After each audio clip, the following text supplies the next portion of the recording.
최근에 한 뉴스에서 교통사고 현장을 수습하고 부상자를 구조한 소방관 부부의 활약이 소개됐습니다. 그런데 이분들은 사고 소식을 듣고 사고 현장에 출동을 해서 구조 활동을 한 것이 아니라 휴가 중에 집에 가다가 교통사고를 목격하고 바로 그 현장으로 달려갔다는 것이었습니다. 휴가 중이고 쉬는 날이었지만 그런 것에 전혀 개의치 않고 그렇게 사고 현장에서 멈춰서 2차 사고 방지를 위해 차량을 통제하고 또 운전자를 구조해 응급처치를 하는 등의 활동을 했습니다. 이들의 신속한 조치로 2차 피해가 발생하지 않고 또 교통사고 운전자도 무사히 병원에 옮겨졌다고 합니다. 이제 이런 일이 알려지자 이들이 인터뷰를 하게 되었는데 이들이 했던 말이 바로 이런 말이었습니다. 몸이 먼저 반응했고 당연한 일을 했을 뿐이었습니다. 소방관이라면 누구나 그 상황에서 그렇게 행동했을 것이고 또 부상자의 빠른 쾌유를 바랍니다. 라고 이렇게 인터뷰를 합니다. 몸이 먼저 반응을 했다는 것. 이것이 일반적인 사람에게는 사실 쉽지 않은 상황일 것입니다. 이렇게 몸이 먼저 반응한다는 것은 늘 이것을 생각하고 있고 이에 대해 일하고 있었던 사람이었기 때문에 아마 가능한 반응이지 않겠습니까? 믿음의 사람으로 이 땅에서 살아가는 우리도 이 하나님 앞에서 이런 반응으로 살아가야 할 것입니다. 우리의 삶이 하나님께 반응하는 삶, 자연스럽게 하나님께 응답하고 하나님의 말씀에 순종하며 움직이며 믿음의 반응을 가지는 그 삶을 살아가야 하는 것이 바로 우리들의 마땅한 삶의 모습입니다. 왜냐하면 하나님께서는 우리를 아무 이유 없이 그저 사랑하셨기 때문에 그렇습니다. 그리고 하나님께서는 가장 먼저 우리를 항상 생각하시며 사랑하시며 사랑의 반응으로 우리를 지키시고 보호하시며 함께 하시는 분이시기 때문에 그렇습니다. 하나님께서는 우리 존재 자체를 사랑하십니다. 그 어떤 이유가 있어서가 아닙니다. 사람의 사랑은 조건을 보고 사랑하기도 하고 또 외모를 보고 사랑하기도 하고 이 상황을 보고 사랑하기도 합니다. 이렇게 사람이 사랑하는 방식은 그 대상을 사랑한다기보다는 어떤 면에서는 그 대상이 가진 원인들을 사랑하는 측면이 강합니다. 그래서 많은 경우에 그 원인들이 소멸하게 되면 사랑도 소멸하게 되는 그런 사랑을 많은 사람들이 하곤 한다는 겁니다.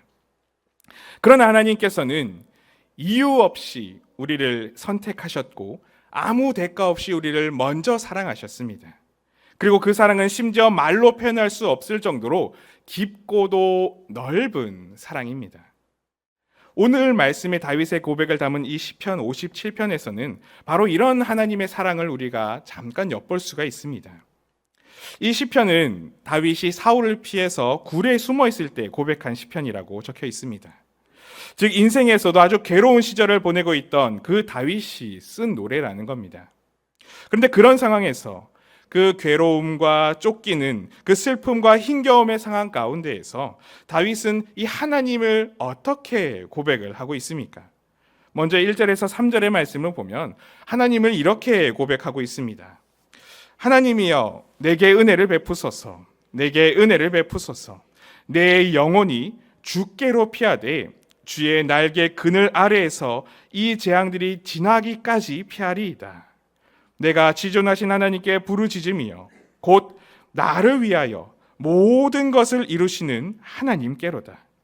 그가 하늘에서 보내사 나를 삼키려는 자의 비방에서 나를 구원하실지라. 하나님이 그의 인자와 진리를 보내시리로다. 다윗은 이 괴로운 순간에 하나님께로 주의 날개 아래로 피할 수 있다고 말합니다. 왜냐하면 하나님께서는 나를 위해 이 모든 것들을 이루시며 나를 구원하시는 하나님 아버지이시기 때문에 그렇습니다. 다윗에게 하나님께서는 이렇게 위기와 절망 속에서도 손을 내미시고 그 크신 팔을 펴시며 구원하시고 지키시며 또 모든 것을 이루시는 하나님이셨습니다. 그 어떤 대적이 그를 향해 위협하며 다가온다 할지라도 지키시며 보호하시는 분이 다윗이 믿는 하나님이었던 것입니다. 이 하나님께서는 우리들의 인생 가운데서도 이렇게 역사하시는 분이십니다. 다윗을 사랑하셨고 그를 지키셨고 보호하셨으며 그 삶을 인도하셨던 하나님께서는 지금 믿음으로 살아가고 있는 우리들 또한 붙들어 주시고 능력을 더하여 주시고 삶의 그 어떤 위기 속에서도 그 어떤 거센 풍파와 비바람 속에서도 피할 그늘이 되시며 우리 인생에 하나님의 선하시고도 완전하신 계획을 끊임없이 이루어 가시는 분이시라는 것입니다. 왜냐하면 우리를 그렇게 이유 없이 선택하셨고 그렇게 지극히 우리를 사랑하시는 분이시기 때문에 그렇습니다. 그런 사랑하는 우리 하나님 앞에 우리가 어떻게 살아가야 하겠습니까? 그 하나님께 기쁨과 찬송과 영광을 돌리는 그 삶이 되어야 하지 않겠습니까? 몸이, 우리의 삶이 자동으로 반응할 정도로 하나님을 찬양하며 노래할 정도로 하나님께 온 마음과 정성을 다하며 믿음으로 하나님을 바라보는 그 삶을 우리가 살아가야 하지 않겠습니까? 오늘 다윗은 고난 가운데, 고통 가운데 있는 그 상황에서 그 하나님을 찬양하고 노래하고 있습니다. 이어지는 7절에서 9절의 말씀을 보면 하나님을 다윗은 이렇게 노래하고 찬양합니다. 하나님이여, 내 마음이 확정되었고 내 마음이 확정되었사오니 내가 노래하고 내가 찬송하리이다. 내 영혼아 깰지어다. 비파야 수금아 깰지어다. 내가 새벽을 깨우리로다. 주여, 내가 만민 중에서 주께 감사하오며 묻 나라 중에서 주를 찬송하리이다. 오직 하나님께 마음이 확정되어서 하나님을 노래하고 하나님을 찬송한다고 그렇게 위기 가운데 있는 그 삶의 순간에도 하나님을 찬양하고 있습니다. 여기서 확정된다는 것, 이것은 흔들리지 않게 마음을 하나님께로만 세우고 하나님께로만 고정한다는 것입니다. 어떤 상황 속에서도, 어떤 위기 속에서도, 어떤 환경 속에서도, 어떤 조건 속에서도 상관없이 그저 하나님을, 우리를 아무 조건 없이 아무 이유 없이 사랑하시는 그 하나님께, 오직 하나님께 마음을 정하고 확정하고 그 하나님을 노래하며 찬양하는 이 삶이 다윗의 삶이었습니다. 간절히 바라는 것은 오늘 우리도 이런 하나님께 확정하는 마음, 그래서 하나님만을 노래하고 찬양하는 그런 기쁨의 찬양이 우리 인생 가운데 늘 울려 퍼질 수 있으시기를 소망합니다. 오늘 특별히 솔리데오 중찬단의 헌신 예배를 드리면서 우리의 이런 믿음의 마음이, 이런 고백들이 더욱더 풍성해질 수 있기를 소망합니다.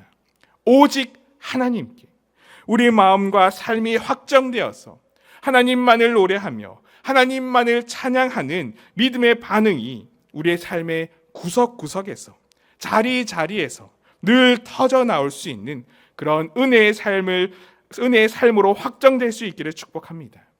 우리를 지극히 사랑하셔서 우리의 삶의 모든 순간을 늘 이루어 가시는 하나님 앞에 이 찬양과 노래와 기쁨을 드릴 수 있는 우리 모두가 되시기를 간절히 소망하고 축복합니다.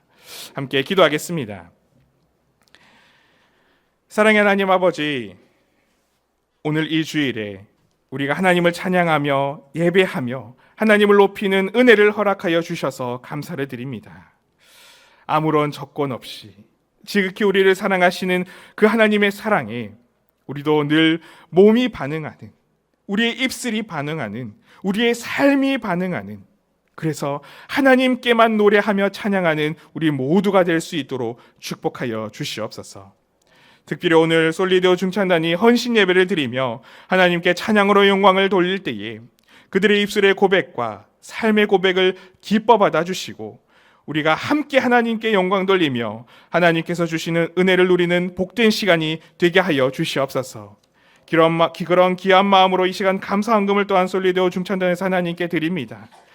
교회에서 쓰임받는 솔리데오가 되기를 소망하는 이들의 소망처럼 하나님께서 귀하게 사용하시는 믿음의 하나님의 아들들이 다 될 수 있도록 축복하여 주시옵소서. 감사를 드리며 예수님의 이름으로 기도드리옵나이다. 아멘.